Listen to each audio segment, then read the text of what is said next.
GM Cardano, I'm Lloyd Duhan. It is the 10th of November 2023. Here are your top stories.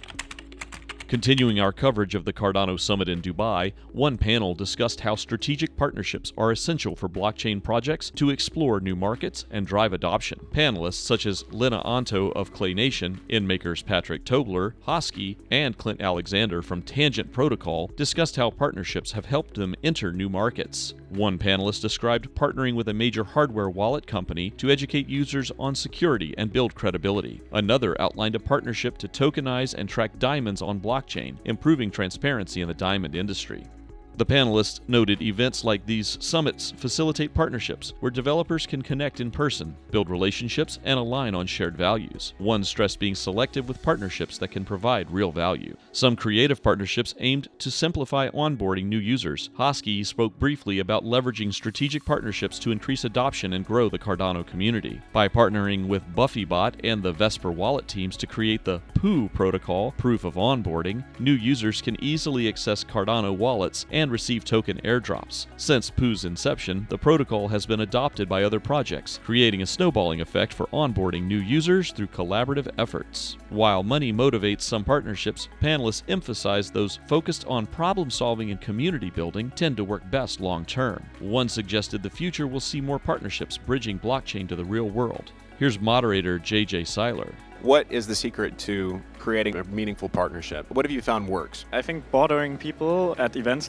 talking to everyone, showing up all the time, that's my secret. I genuinely believe in this whole giving first and taking second kind of approach that Gary Vee always preaches. I try to, when projects approach me, I always try to help them. Doesn't matter if I can or can't, even if it's just a connect or so. Patrick Tobler of InMaker finds that tenacity is the most effective. I think bothering people at events, talking to everyone, showing up all the time, that's my secret. I genuinely believe in this whole giving first and taking second kind of approach that Gary Vee always preaches. I try to, when projects approach me, I always try to help them. Doesn't matter if I can or can't, even if it's just a connect or so. In the world of blockchain, personal relationships and persistence seems to be the secret sauce for growth.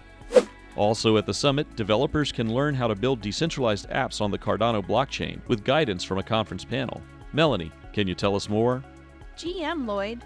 Moderator Rudy Shoshani of DX Talks and Crypto Talks interviewed the panel. Speakers Fabian Borman of the Cardano Foundation, Andrew Westberg from Project Noom, Jerry Sinayak of Nomad Systems, and Peyton Wingett from Atrium Lab offered tips on coding languages, development frameworks, testing tools, and business plans. Andrew, CTO of Project Noom, explains how he gains a deeper understanding of developments in Cardano. For myself, I like to dive all the way down, so I go all the way back to like the scientific papers and try and understand it at the lowest level, and then I'll build tools and processes on top of that like my team at Noom can use and then other developers can use, and we can push that out as open source or even put a gRPC interface on it so they can interface with it from any language. His advice to new developers looking to learn more about developing on the Cardano blockchain. As far as where I go to get support, I either go to the papers themselves. There's good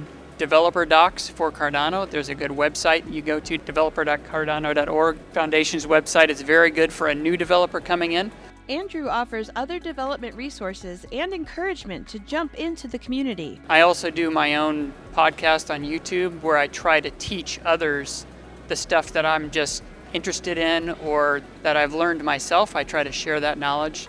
And most of the core Cardano developers, they're open. You can find them on Twitter, you can find them on Telegram, you can find them on Discord, and you can just reach out and ask them a question. And everybody in the Cardano community is very open to that, which is, I think, unique. The panel noted Cardano supports multi-coding languages for building dApps both on and off the blockchain. Speakers highlighted developer resources like the Plutus Development Kit for testing locally. For security, they advised starting with open source code and working down through audits and formal verification based on project needs. On the business side, panelists recommended identifying a problem suited for blockchain strengths like transparency. They saw opportunities in open protocols that enable co-creation versus siloed proprietary apps. The speakers encouraged connecting with Cardano's developer community to share knowledge and avoid duplicating work. With its growing network and capabilities, speakers see Cardano as an ecosystem where developers can build innovative dApps and find engaged users. They aim to onboard millions more developers as Cardano expands functionality in areas like decentralized finance. For GM Cardano, I'm Melanie Duhan. Thanks, Melanie. Wrapping up our full coverage of the Cardano Summit 2023 last week, Cardano founder Charles Hoskinson delivered the closing keynote address, looking ahead to 2024 and beyond for the blockchain platform. Hoskinson said major progress has been made on scalability solutions like Hydra, Mithril, and Ouroboros. He expects Cardano will have best-in-class scaling capabilities within 3 to 5 years while preserving decentralization.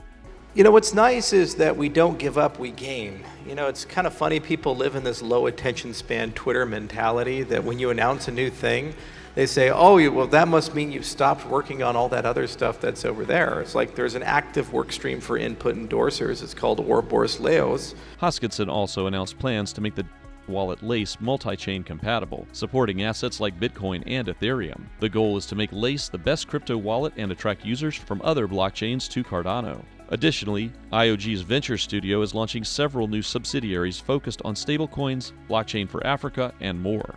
This is the new I.O. You know, you find amazing leaders and you empower and enable those leaders to go and do something in an area, whether it be stablecoins or Lace or Dave Harding with Atala Prism or Iran Barak with Midnight. And we kind of just give them the resources that they need to execute that vision, and we work with them to sculpt that vision. But then they show up every single day with an amazing team of people. Looking ahead, a major focus will be continuing to develop the platform's governance mechanisms.